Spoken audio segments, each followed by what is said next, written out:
recapped here. Today, I'm going to explain a film based on the real-life story of the youngest warrior of World War II called Soldier Boy. Spoilers ahead. Watch out and take care. The movie begins in Russia, where a family of 3 sit by the river, enjoying their time. The youngest of them, Sergei Aleshkov, boasts to his elder brother and mother about him being on top of a tree, when suddenly, German fighter jets fly overhead. The mother asks her kids to quickly hide in the bushes, but the 6-year-old claims he is not scared and strikes the jet with a slingshot. To everyone's surprise, he manages to hit the jets and explode them. But when he looks around, his family is gone. Sergei wakes up frightened from the dream and calls for his mother. Just then, someone knocks on his door. Assuming it is his mother, he runs towards it, but a neighbor woman comes in panicking. She thanks God for keeping him alive, and informs him that his mother and brother are dead. The little boy cannot comprehend what she is saying, and wants to stay in the house to wait for his mother. The woman tells him that the Germans have attacked them and that he should run away. Just then, some soldiers approach their house. The woman makes Sergei run out through the window but is shot dead before she can join him. The little 6-year-old is now on his own, with no family and friends.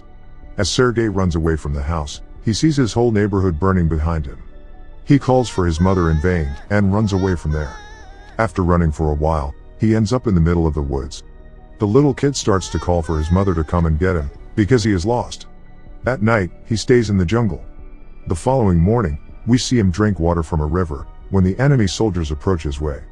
Sergei, knowing that they are dangerous, quickly hides inside a tree's roots.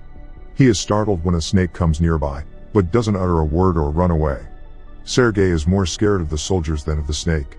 The soldiers eat by the river and go away, after which Sergei takes their leftover food and devours it for the night. However, by the end of the day, the little boy is exhausted.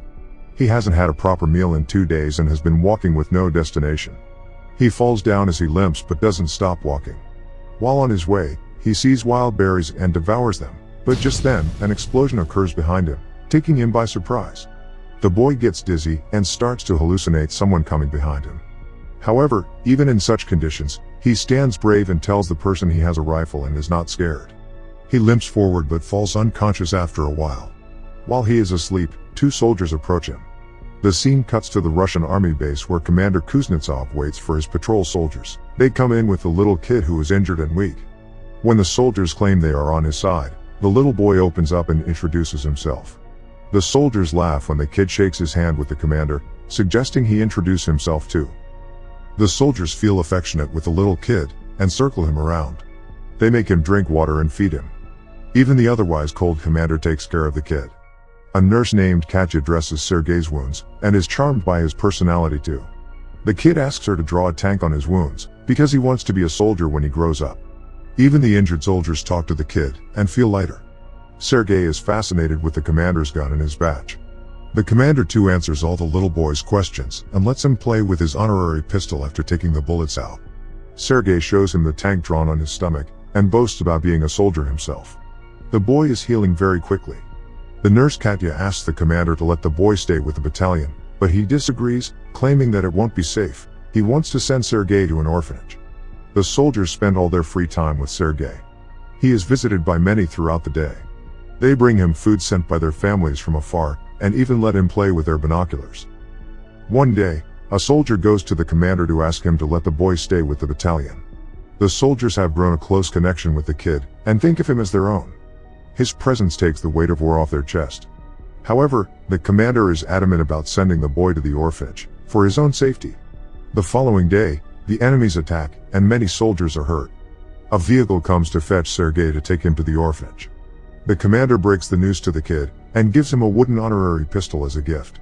The boy in turn hugs him, claiming that he is scared for the commander's safety. The commander melts in his embrace, and changes his mind. He asks Sergei to stay with the soldiers as his son.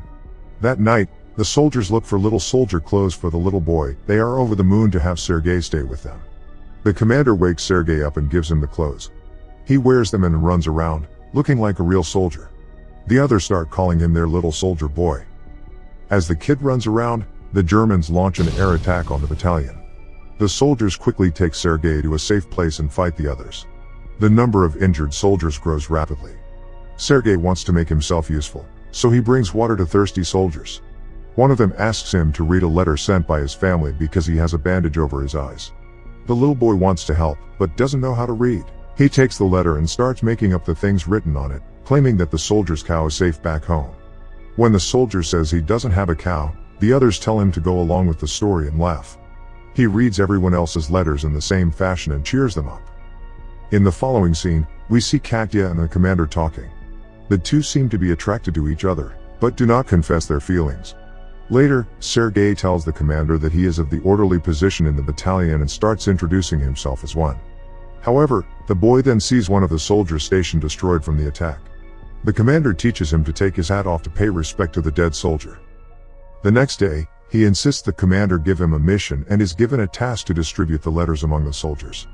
He completes his task efficiently and even makes the soldiers dance for him. The following day, Sergei goes a little far from the base with his binoculars. As he is playing with it, he sees someone's leg moving from inside a haystack. He rushes back to the battalion and tells the soldiers about his findings. The soldiers are skeptical, but go with the boy anyway. When they reach near the haystack, they are alerted to see two German spies hiding underneath. The spies are arrested, and the kid is praised for his intelligence. That night, the commander shows Sergei the legal papers for his adoption. He is now officially the kid's father. Sergei knows of the commander's feelings for Katya, so, to repay his kindness, he takes him to confess to her. But the two see her talking to a different man, and wrongfully assume she is interested in someone else. The base is attacked by the Germans again.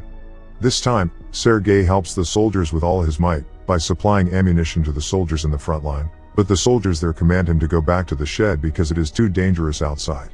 When he comes to the shed, he sees the commander and others panicking because the phone's connection with the colonel is lost. A soldier is sent to fix the broken wires. Sergei follows the soldier and sees he has been fatally wounded. He asks the dying soldier how he can fix the wires, and does it himself. The connection comes back and more troops are called. The 6-year-old saves everyone's life. Later, we see the commander and Katya talking by the river.